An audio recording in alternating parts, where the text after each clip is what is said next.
তোমাদের যে সকল পরীক্ষা স্থগিত হয়েছে সে পরীক্ষাগুলোর রুটিন কবে প্রকাশিত হবে এবং সেই রুটিন নিয়ে যে একটা জল্পনা কল্পনা একটা ঝামেলা রয়েছে সে বিষয় নিয়ে কথা বলবো। যারা একমাত্র এই ভিডিও সম্পর্কে বা এই টপিক সম্পর্কে ইন্টারেস্টেড তারাই ভিডিওটি দেখো, বাট অনেকেই আছো অনেক বেশি জানো বোঝো, তোমরা অযথা অনেকে কমেন্ট করবে ভাই এক টপিক নিয়ে কত ভিডিও, তাদেরকে বলবো স্কিপ করতে পারো, কারণ এটা শুধুমাত্র যারা জানে না তাদের জন্য এই ভিডিওটা। তো এখানে মূলত শিক্ষা মন্ত্রণালয় থেকে 11 আগস্টের পরে তোমাদের পরীক্ষা নেবে বলে বলেছে, মানে যেগুলো স্থগিত হয়েছে, লাইক তোমাদের এই যে ব্যবসা বিভাগের এইগুলো পরীক্ষা, বিজ্ঞান বিভাগের এতগুলো পরীক্ষা, মানবিক বিভাগের এতগুলো পরীক্ষা, এগুলো 11 তারিখের পরে হবে বলে তারা জানিয়েছে। কিন্তু অলরেডি কিন্তু সিলেট বোর্ড একটা রুটিন প্রকাশ করেছে যেখানে 13, 18, 20, 22 তারিখে বাংলা প্রথম দ্বিতীয়, ইংরেজি প্রথম দ্বিতীয় পরীক্ষাটা হবে।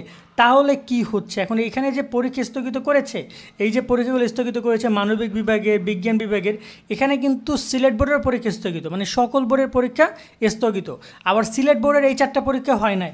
এখন তাহলে সিলেট বোর্ডের শিক্ষার্থীরা এই পরীক্ষা দিবে নাকি এই পরীক্ষা দিবে, আর এক্স্যাক্টলি কোন রুটিনটা বাতিল হবে, এই রুটিনটা বাতিল করবে নাকি এই 22 তারিখের পর থেকে তোমাদের বাকি বিষয়গুলোর পরীক্ষা হবে, মানে তোমাদের যে পরীক্ষাগুলো স্থগিত করেছে তারা এই সাবজেক্টগুলো, সে বিষয় নিয়ে আলোচনা করছি।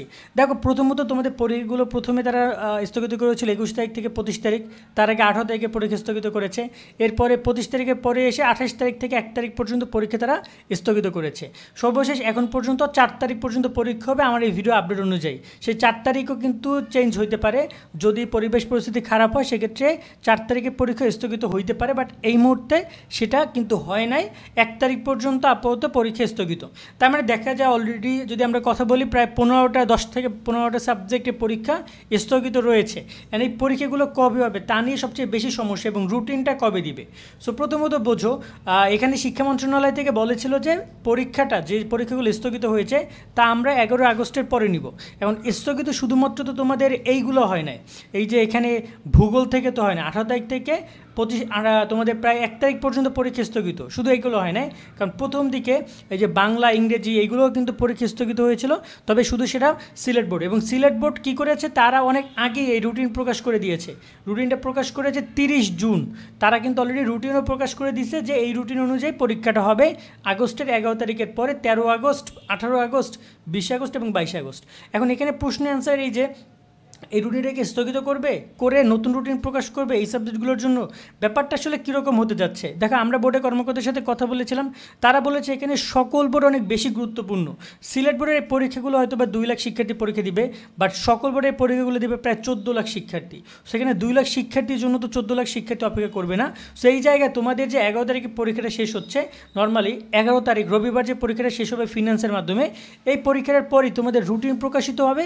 এই যে সকল সাবজেক্টগুলো তোমাদের স্থগিত হয়েছে সেগুলোর, এই সাবজেক্টগুলোর পরীক্ষার রুটিন প্রকাশিত হবে, এবং আমার যতটুকু জানা মতে এই রুটিনটা বাতিল হবে। এই রুটিনটা বাতিল হওয়ার পরে আগে সবার পরীক্ষাটা শেষ হয়ে যাবে যে সাবজেক্টগুলো স্থগিত তারা করেছে, তারপরে মূলত তারা এসে সিলেট বোর্ডের এই 4টা পরীক্ষা নিয়ে নেবে সিলেট বোর্ডের শিক্ষার্থীদেরকে দিয়ে, ঠিক আছে। আর ব্যবহারিক পরীক্ষাটাও তোমাদের জন্য ব্যবহারিক পরীক্ষার রুটিন তারা প্রকাশ করে দিবে, অর্থাৎ এই যে আমাদের নর্মাল যে ব্যবহারিক পরীক্ষা ছিল 12 তারিখ থেকে 21 তারিখ, এই রুটিনের ব্যবহারিক পরীক্ষা হচ্ছে না, এই রুটিনটাও তোমাদের চেঞ্জ হবে। সো ওভারঅল যদি আমি একটা সহজ করে কথা বলি, তোমাদের পুরো পরীক্ষা শেষ করতে করতে আগস্ট মাস পুরোটাই লেগে যাবে, এমনকি তোমাদের সেপ্টেম্বর মাসেও ব্যবহারিক পরীক্ষা শুরু হইতে পারে, সেপ্টেম্বর মাসেও ব্যবহারিক পরীক্ষা থাকতে পারে, বাট আগস্ট মাস পুরোটাই লেগে যাবে তোমাদের সবগুলো পরীক্ষা নিতে নিতে। কারণ এখানে সিলেট বোর্ডের পরীক্ষা, তোমাদের পরীক্ষা, অনেকগুলো পরীক্ষা স্থগিত হয়ে রয়েছে, সেগুলো নিবে। এখন রুটিন তাহলে কবে দিবে ভাইয়া, এই প্রশ্নের অ্যান্সারটা একদম সিম্পল। দেখো তোমাদের এখনও কোনোভাবে রুটিন তারা দিবে না, কেননা যে তোমাদের যে পরিবেশ পরিস্থিতি, কোটা আন্দোলন বলো বা যাই বলো না কেন, সেই জায়গায় পরিবেশ পরিস্থিতি বুঝে পরীক্ষা আরও স্থগিত হইতে পারে যদি পরিবেশ খারাপ থাকে।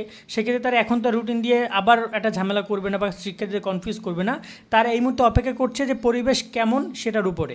তো এই জায়গায় তোমরা হয়তো বা যদি পরিবেশ ঠিক থাকে 8 তারিখ, 7 তারিখ, 8 তারিখ, মানে তোমাদের আগস্টের 7, 8, মানে হয়তো বা সর্বোচ্চ 4 থেকে 5 দিন আগে, মানে 11 তারিখের 4 থেকে 5 দিন আগে তোমরা রুটিনটা পাবা। 7 থেকে 8 তারিখে তোমাদেরকে তারা রুটিনটা প্রকাশ করে দিবে যে এই তারিখে তোমাদের পরীক্ষাগুলো হবে। সেক্ষেত্রে আমি আবারও সংক্ষেপ করে বলে দিচ্ছি, তোমাদের এই সিলেট বোর্ডের রুটিনটা স্থগিত হবে এবং নতুন রুটিন প্রকাশ করবে সকল বোর্ডের জন্য যে পরীক্ষাগুলো স্থগিত করেছে। একটা ইম্পর্টেন্ট ইনফরমেশন এখানে বলে দেই, সেটা হচ্ছে যে ভাইয়া তোমাদের পরীক্ষাগুলো যখন তারা নিবে নিবে তখন কিন্তু এরা ধাপ ধাপ করে পরীক্ষা নিবে। কারণ দেখো সিলেট বোর্ডের পরীক্ষা এখানে 13 তারিখ, 18 তারিখ, 20 তারিখ, 22 তারিখ পরীক্ষা নিলেও এগুলো কিন্তু দেখতে পাচ্ছ যে একটু হলেও গ্যাপ দিয়েছে। বাট তোমাদের পরীক্ষা কিন্তু অনেকগুলো দেখতে পাচ্ছ। এখানে আমি যদি দেখি এখানে বিজ্ঞান ব্যবসা বিভাগে 4টা, এখানে তোমার হচ্ছে গিয়ে যে বিজ্ঞান বিভাগের 5টা, টোটাল 9টা সাবজেক্ট।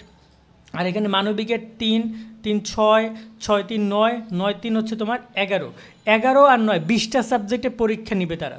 তো 20টা সাবজেক্টের পরীক্ষা দিতে মিনিমাম 8 থেকে 10 দিন লাগবে। তার মধ্যে শুক্র শনি রয়েছে, মানে প্রায় 10-12 থেকে 12 দিনের মতো লেগে যাবে এই পরীক্ষাগুলো নিতে তাদের। তো এই জায়গায় তারা কিন্তু মানে একটু তাড়াহুড়ো করে পরীক্ষাগুলো নিবে, খুবই বন্ধ কম দিবে, এক রাতের পর রাত হয়তো বা পরে মানে দিন পর দিন করে পরীক্ষা হবে তোমাদের, প্রতিদিন করে আর কি এক্সাম হবে। তো তোমরা সেভাবেই প্রিপারেশনগুলো নিও। আমরা তোমাদের চেষ্টা করছি বিষয়গুলো নিয়ে সর্বশেষ আপডেটগুলো দেওয়ার। সো আমাদের সাথে যুক্ত থাকো। তাছাড়া আমাদের শোভন স্টাডি যে ওয়েবসাইট রয়েছে সেটা ভিজিট করতে পারো। এখানে আমরা তোমাদের চেষ্টা করছি যে ইনফরমেশনগুলো যখন যা পাই আর্টিকেল আকারে উপস্থাপন করার। ইতিমধ্যে তোমাদের সেই আর্টিকেলগুলো আমরা দিয়ে যাচ্ছি যতগুলো পারছি। আজকের মতো আমরা এখানে বিদায় নিচ্ছি। সকলে অনেক অনেক ভালো থাকবা। আল্লাহ হাফেজ।